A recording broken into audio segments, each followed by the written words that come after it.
Okay, well, thank you, Wendy.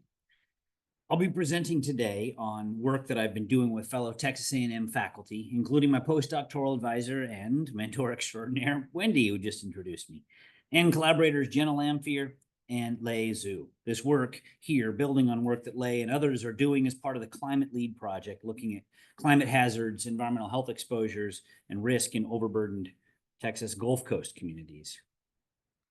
Okay, I'll launch right in here. In 2020, Katie Meehan and colleagues published a critical review paper about water insecurity myths in the global north, in which they highlighted just how many people are facing a number of challenges around water. Some of those hardships quite stark. For example, in the USA, over 1.1 million people have no running water. And nearly half of these unplumbed are located in the 50 largest metropolitan statistical areas. People of color, almost 35% more likely to lack piped water, and renter-occupied households, 1.6 times more likely to lack piped water. Now, the authors also laid out a proposed 5-theme research agenda for addressing household water insecurity. One of these themes being future work that was focused at the nexus of water insecurity and housing. Given that many are facing a growing water affordability crisis, which can have cascading consequences on families and communities, things like water shutoffs, growing water debt, property liens, even threats from child protective services. There's also increasing distrust in tap water, which can lead to increased consumption of bottled water and sugar-sweetened beverages, both of which have substantive consequences on a whole host of things like water infrastructure, use, economies, and individual health. And lastly, water insecurity risk, which is more likely to be experienced by low-income and minoritized communities. Thus, work at the nexus of housing and water insecurity is both timely and critical for advancing our understanding of water insecurity. Now, when discussing water insecurity, what I'm referring to is the lack of safe, sufficient, and affordable water for a thriving life. Dr. Wendy Jepson covered this in much more detail during her plenary talk on Tuesday, so I won't talk much more about it here, other than to say that for individuals and households, water security or insecurity is the culmination of a suite of factors, which are frequently co-present and often co-occurring aspects of our experiences around water. Now, this is work that many members of the Household Water Insecurity Experience Research Coordination Network, the HWISE-RCN, have been doing and developing instrumental in the last 10 years or so. Now, thinking about the nexus of housing and water insecurity, our working conceptual framework for exploring this includes a variety of social, political, and infrastructural drivers, which I'm not going to cover in this talk. We cover in some more depth in the paper. But then really what the focus of this talk is housing factors and on-premise water dysfunction, which influence water insecurity and emotional distress and stressful behaviors, which can be themselves exacerbated by on-premise water dysfunction, which is depicted here in this conceptual diagram. Okay, now the work we present here is focused on households which have access to domestic water, but which have an array of on-premise water dysfunction issues, things like aging and broken piped infrastructure, disruptions to their water supply, water quality issues, a variety of those things, so forth. I'll talk about those in a minute. And in particular, we're exploring the relationship between housing characteristics and 3 types of water dysfunction, and emotional distress and stressful behaviors. Our hypotheses being that housing types, specifically apartments, are associated with increased water dysfunction, increased emotional distress, increased stressful behaviors. Renting associated with also higher levels of these things, length of time in your residence associated with lower levels, and having fully working plumbing associated with lower levels of these 3 as well. Now, to explore these, we use the Household Water Insecurity Experience, the HWISE survey. This survey has been updated recently as part of the network work that they do from the original HWISE survey, which was developed and deployed in low and middle income countries.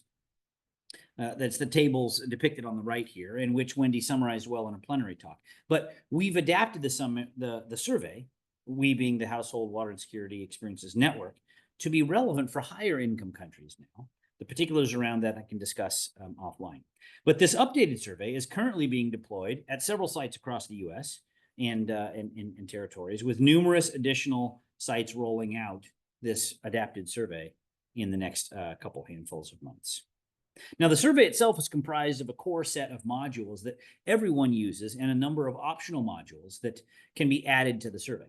Now, in total, there's currently 18 modules grouped by topic that are part of the survey. The survey covers a number of topics, or 19 modules, covers a number of topics, which I display here. The survey that we deployed included this core set of modules and the underlined optional modules noted here, things of like water quality and risk, the USDA food insecurity scale questions, some questions about water capability, and air pollution perception questions. Now, to give you just a very brief flavor about what sorts of water insecurity questions look like in the survey, I provide a few here. In the last 4 weeks, how frequently have you or anyone in your household experienced, and then insert some given water condition? For example, had difficulty paying for water, experienced issues of smell, taste, or color in your tap water, where you didn't have enough water to meet your household needs, and so forth.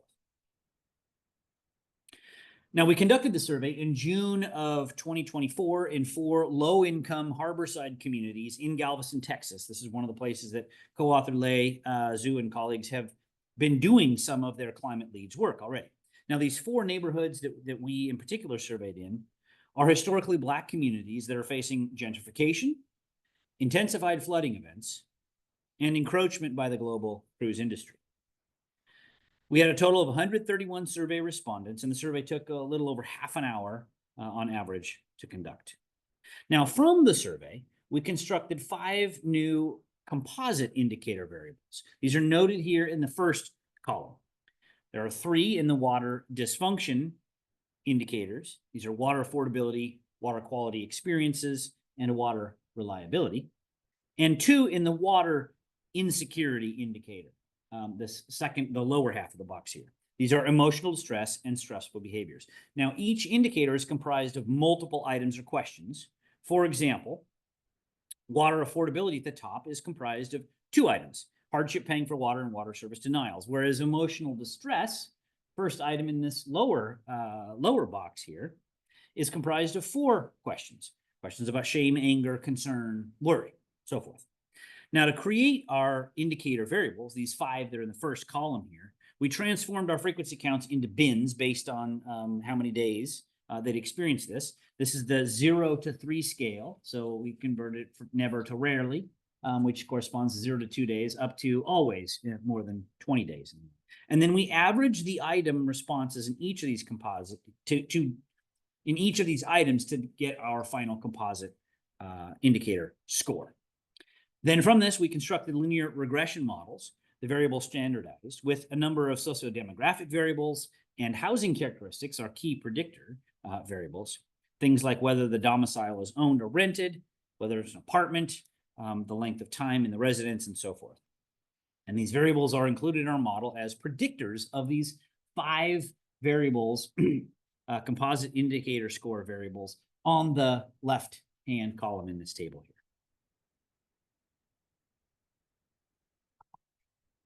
Okay, so some summary metrics of the 18 items that we included from our composite indicator variables. Depicted here is the distribution frequency of each of these items from 0 to 100% of the proportion of respondents who indicated this condition held true for them. It's broken down by our 5 indicators. I note these here with dashed red lines, and also with text on the far left of the screen. Now, all of these items are scaled on a 0 to 100 scale, and what we're looking at is distribution frequency of never to rarely on the far left of each of these item range. This is noted in the darker blue shading, this category representing 0 to 2 days, followed by sometimes in lighter blue and frequently in the light orange, second from the far right, and always in dark red shading on the far right of the scale. Now, of note here, in general, there's a large proportion of harborside Galveston residents that report never or rarely experiencing these conditions. This is the dark blue bands on the far left of the graph, and this is fairly typical based on our previous HWISE work. What I'll direct your attention to here is more to the right side of the figure, where the sometimes to always proportion of scale responses, these light blue to the red end of the spectrum. That's what we want. That's what I'm looking at here. Now, as you let this figure wash over you, I'll note the first item, hardship paying for water. Roughly 25% of harborside residents report having some kind of trouble paying for water. This is the sometimes to always end of the spectrum here. Whereas the next item, being disconnected from water, relatively uncommon. About 5% of residents report that. Now let's look at the next item, organoleptics. This is part of the water quality category of items here. Note that nearly 45% of harborside Galveston residents report some issues of taste, smell, color, and whatnot of their tap water. As we quickly scan through the items, note that there are several where 20% or more of the residents, this is looking at this 80% in imaginary line down here along the 80% mark, report this. Feelings of shame, anger, concern about their water situation. This is the second from the bottom grouping box in here, with 20 to 45% experiencing this. Avoiding drinking tap water. Roughly 65% of people avoid drinking tap water. Asking others for help, 25%. Okay, draw your attention back to those 5 composite scale variables. Those are noted on by these red lines and on the far left here, because the rest of the presentation results discuss this. Now, I'm going to break a cardinal rule here. I'm going to showing you a complex table, mostly so you can see we've done the work, but I'm going to make a couple of quick points here, and then move really into away from this table of numbers that are too small to read, and provide a summary of this. My points here are that we ran several regression models. We ran 5 of each of these columns representing a new model, and across the top is the 5 composite variables that we're looking at. Everything from water quality issues, water affordability, water reliability, and so forth, stressful behavior. So our results are organized here in columns. The second thing I'm going to note is I'm only going to present statistically significant results only for the housing characteristic variables, just for the sake of brevity here. These are indicated by the red boxes and the red arrows as the major categories. But I'm just going to give you a quick summary of what these things look like here, just for the sake of brevity. Okay, from the last table of model results that I'm summarizing here. Are housing factors related to water insecurity in the harborside community? For home type, the answer is yes. It's associated, home type, in this case apartment, with more frequent water quality issues, more frequent water reliability issues, and more frequent stressful behaviors. Second, home ownership, renting relative to owning. Renters more frequently experience stressful behaviors. Length of tenure. This is how long, in this case, how long you've lived in your residence. Is this related? Yes, it is. Those, the length of tenure is related to more frequent water affordability issues and less frequent stressful behaviors. Now, I'll note these coefficients are very small here. This is fairly standard, have much smaller coefficient sizes when you're looking on year-to-year impacts. But the point being here that even though the coefficient's small, there are additive effects year on that build up over time. And then the last category here, on-premise plumbing, it's working well. Is your on-premise plumbing working well? And the answer is, yeah, that's related also to it. For those that have fully functioning on-premise plumbing, is related with less frequent water reliability and less frequent emotional distress. Okay, so what does this all mean? Where do we go from here? Well, first of all, to return to our hypotheses about the relationship between housing and water insecurity. Yes, housing characteristics matter, and they matter a lot. Living in an apartment is strongly associated with greater water quality issues and reliability issues, with more stressful coping behaviors. Renters experience more stressful water-related behaviors than homeowners, highlighting potential power imbalances in addressing water problems in rental properties. Now, to view this through a bit of maybe a good news lens here, functioning infrastructure is protective. That is, that when you have properly working plumbing, it serves as a significant buffer against both water reliability issues and emotional distress, highlighting the importance of basic infrastructure maintenance in addressing water insecurity. Now, results from this work suggest infrastructure inequalities exist at the building level. This is perhaps not surprising, thinking about all the kinds of the work that everybody's doing with development and infrastructure and who has access, who does not. But to be able to empirically demonstrate this is, supportive of this. Thus, when we're thinking about ways to improve living conditions and strengthen water security, targeted infrastructure investments that address plumbing issues in apartments, as well as policies that address tenant protections, could go a long way in increasing water security. Okay, that's it. Thank you for your time. Appreciate the attention, and I think we have time for maybe just a couple of questions. 1 second here.